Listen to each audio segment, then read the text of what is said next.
Before you get started on the pottery wheel, make sure that you have 1.5 pounds of clay. You can use gray clay or you can use the terracotta.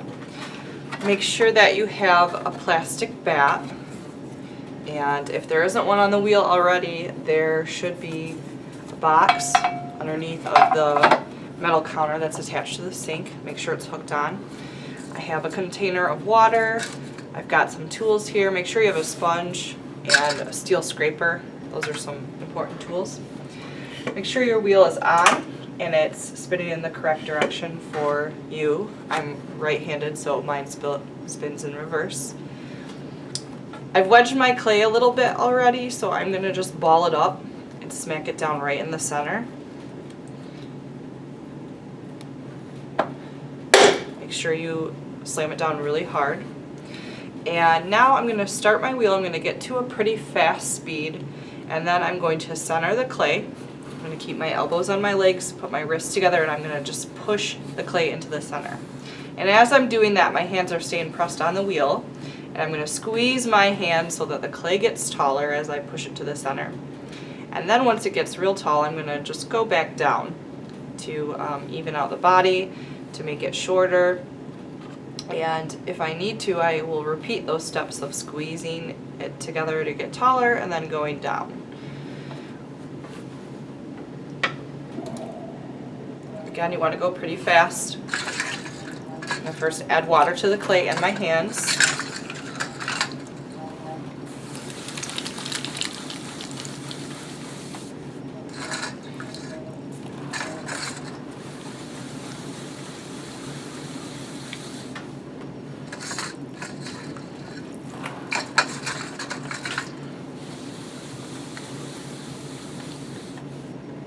Okay, and now I'm going to go back down.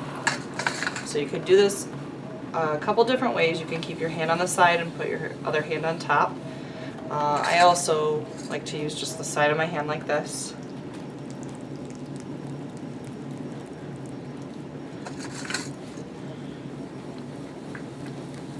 Okay, now that I have my clay centered, I'm going to open it up. So I'm going to use either my index finger or my thumb to create a hole on the inside in the center. And I'm going to go down pretty far. You don't want to break through to the bat because then you won't have a bottom on your piece of pottery, but I'm going to go pretty close. Just use one finger. Keep that hand steady as you go down. I'm going to add some water.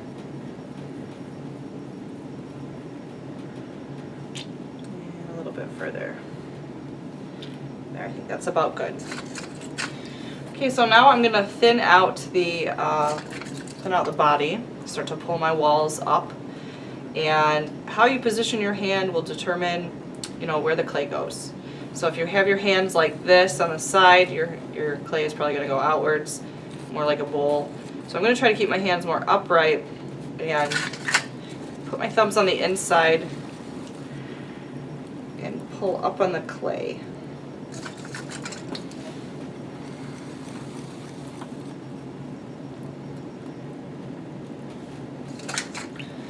If it gets a little wobbly off center, you can just kind of guide it back in.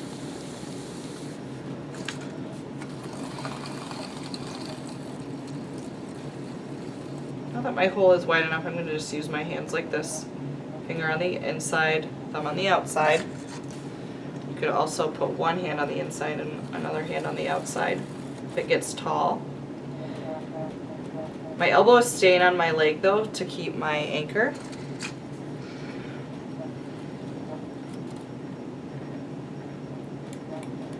And I'm just going to keep repeating, going up the sides. Remember, we're trying to get to 1/4 inch thick, which is pretty thin. So this is sort of a gradual process. And at this point, if you'd like to, you can even slow it down a little bit. You don't necessarily need to go that fast. And if your rim gets wobbly, you can pinch the rim with one hand and use your other index finger as a bridge between the fingers to even out the rim a little bit more. Okay, so I'm going to keep thinning this out. keeping my hands as steady as I can as I go up the clay.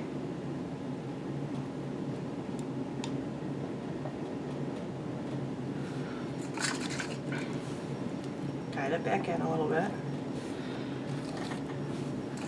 And put a little puddle on the inside.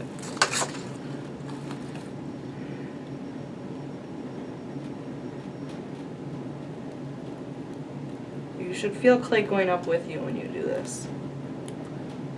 If you don't feel a ring of clay going up with you, you're really not thinning it out, you're not pressing hard enough. But you can tell I'm going up the walls pretty slow.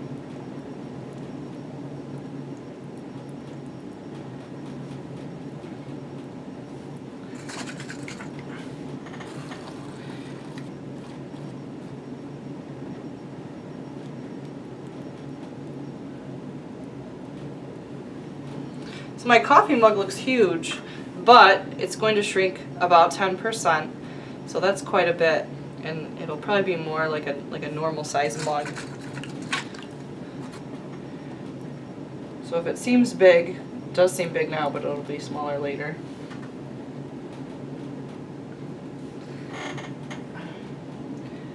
Yeah, I kind of like that shape. It's kind of like almost like a cappuccino mug. The bottom has a lot of excess down here that I don't really want on the mug. I want it to kind of like taper in and be smaller at the bottom. But this I can achieve when I trim the mug later, so I'm not going to worry too much about it.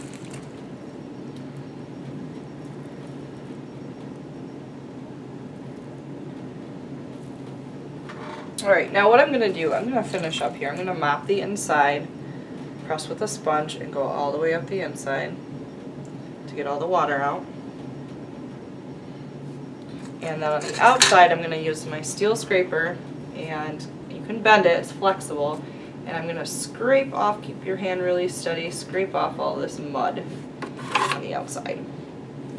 The scraper also allows it to get really, really smooth.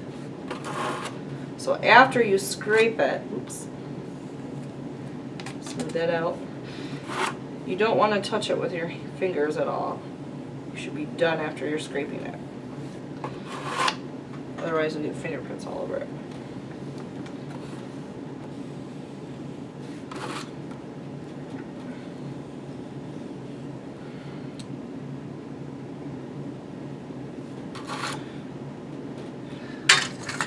I'm just going to fix the rim with a sponge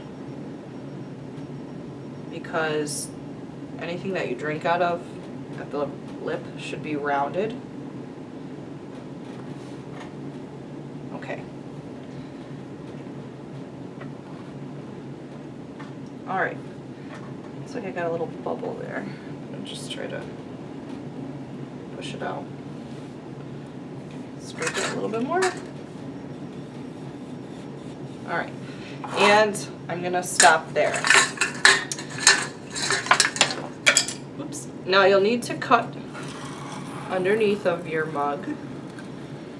And you are not going to try to pick it up. No, no, no. You'll get fingerprints all over it, like I said.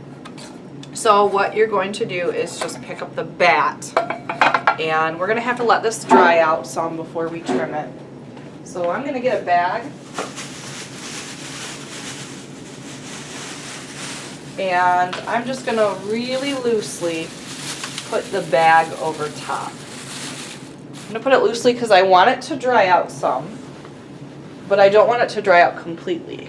I need to get it to the leather hard stage within a day or two. Okay, and so I'm going to put this on the counter, or I can put it in my storage area, and then I'll clean up my wheel. All the clay and water, don't forget, goes in the barrel, not down the sink.